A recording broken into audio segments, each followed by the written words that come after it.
हाँ लिखिए।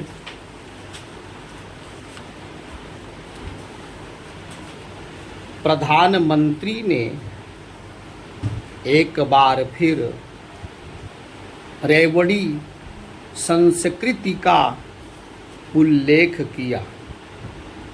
इस बार उन्होंने कहा कि यदि देश को विकसित बनाना है तो रेवड़ी संस्कृति से छुटकारा पाना होगा।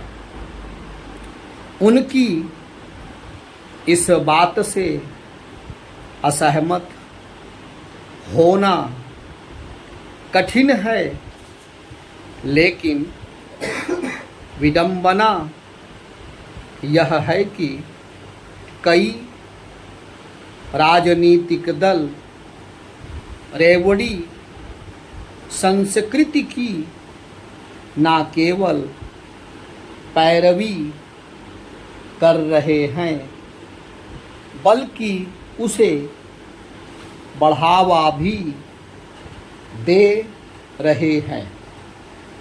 जब कभी चुनाव होते हैं तो राजनीतिक दलों में रेवड़ियाँ बांटने की होड़ लग जाती है ताकि लोगों के वोट हासिल किए जा सकें। हालांकि प्रधानमंत्री पिछले कुछ समय में कई बार रेवड़ी संस्कृति से होने वाली हानि के बारे में बोल चुके हैं, लेकिन विडंबना यह है कि चुनाव के अवसर पर भाजपा भी लोक लुभावन घोषणाएं करती हुई दिखती है।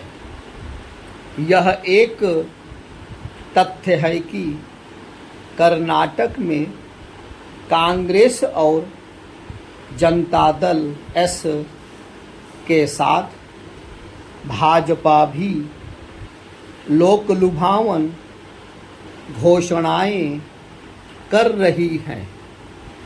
एक समय था जब रेवड़ी संस्कृति केवल तमिलनाडु तक सीमित थी, लेकिन धीरे धीरे उसने सारे देश में जड़ें जमा ली। आज स्थिति यह है कि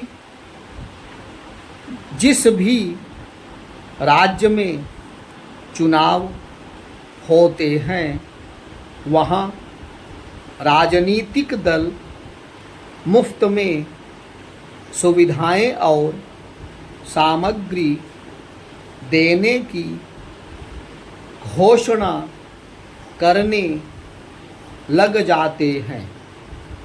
चिंताजनक बात यह है कि ऐसा उन राज्यों में भी किया जाता है जिनकी आर्थिक हालत पस्त होती है।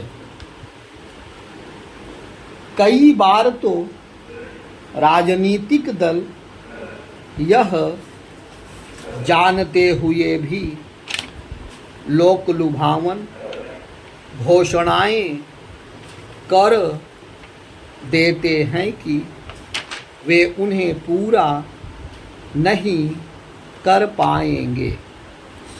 स्पष्ट है कि जैसे तैसे चुनाव जीतने की ललक में वे आर्थिक अनुशासन की जानबूझकर अनदेखी करते हैं।